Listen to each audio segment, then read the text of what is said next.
In today's video, I'm going to talk about antibiotics. They can be life-saving, but they're also way overprescribed. These days, it's not as bad as it used to be when they were just given out like candy, but a lot of times they're given for things like potentially a gut infection that doesn't need it. Probiotics, herbal medicine, they can be way more effective than antibiotics without the side effects. Giving antibiotics for a gut infection is like, you try and kill one thing, but you create this other imbalance that leads to more problems. Also, things like sinus infection, throat infections. Sometimes antibiotics are necessary, but often not. But the body is super resilient, so you can recover from taking antibiotics. But some species have been shown, especially things like 𝗟𝗏𝗡𝗦𝗔𝗥𝗓𝗏𝗏, when you look at microbiome testing after antibiotics, they're often very low or even absent from tests. So you've got to be very careful that you're not wiping out whole classes of bacteria from taking antibiotics. So one of the problems with taking antibiotics is that they can lead to this, they don't kill all your gut bacteria, they lower some, especially some of the good bacteria. Then afterwards, the more opportunistic or dysbiotic bacteria are allowed to overgrow.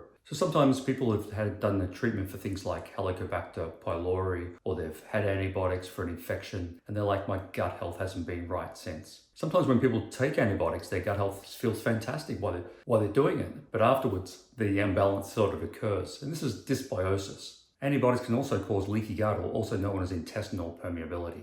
So one of the big questions I get asked if someone's taking antibiotics is, do I take a probiotic or do I wait until afterwards to take a probiotic? Isn't it a waste of time taking a probiotic when you're taking an antibiotic? The antibiotic will just kill the probiotic. For a long time, it was thought that, there's no point taking probiotics with antibiotics because you're just wasting your money. But the research is pretty solid that taking a probiotic with an antibiotic reduces down the negative side effects of antibiotics. It maintains the gut microbiome a lot better than if you're just doing an antibiotic and potentially taking probiotics later. So the answer is yes. Taking a broad spectrum, high dose probiotic, ideally at a different time from the antibiotic when you're doing antibiotics, will help to maintain your gut microbiome.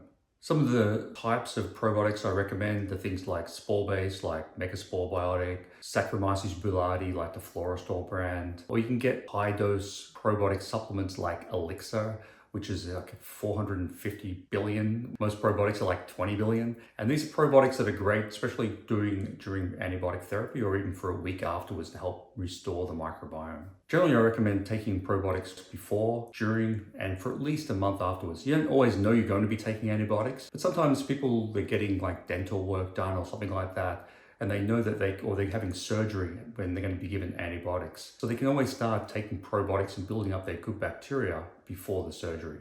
And then once you've finished taking the antibiotics, continue the probiotics for at least a month afterwards, and maybe switch around to a couple of different types. You're not just getting the same strains. Other important things to do if you've taken antibiotics is take prebiotics. Prebiotics are foods like all your different colorful fruits and vegetables, fibers from nuts and seeds, legumes, resistant starch from cooked and cooled rice and potatoes. They're all foods for the microbiome. You can also get prebiotic supplements too, like inulin, PHDG or sunfiber, galacto-oligosaccharides, and they're acacia fiber. These are all feed different types of bacteria. So it's not just one prebiotic that's better, but getting a variety is the key. And while you're taking antibiotics, it's good to avoid lots of processed foods, especially high sugar foods that can be feeding the wrong types of bacteria, or candida. Candida is a big problem with antibiotics because it lowers bacteria, and things like candida are not affected by the antibiotics. They can tend to thrive, especially on a high sugar diet.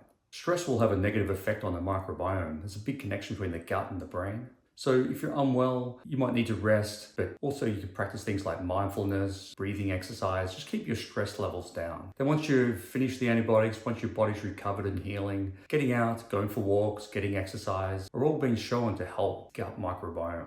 And so if you've taken antibiotics and you've found that your gut is just not right since, and you've tried things like probiotics without getting the results, it could be worth doing an advanced stool test, like the GI map test from Diagnostic Solutions or the 𝗟𝗏𝗡𝗏 from Vibrant Wellness. Especially the 𝗟𝗏𝗡𝗏, it looks at not just the pathogenic bacteria, which the GI map does, but also looks at a wide range of beneficial bacteria. It measures around 300 different things. So this could be a clue into what bacteria you may specifically need, or if there's been a overgrowth of the wrong bacteria that have developed and that's causing your problems. Doing the stool testing just helps to take out the guesswork, so you can get a treatment plan tailored just for you.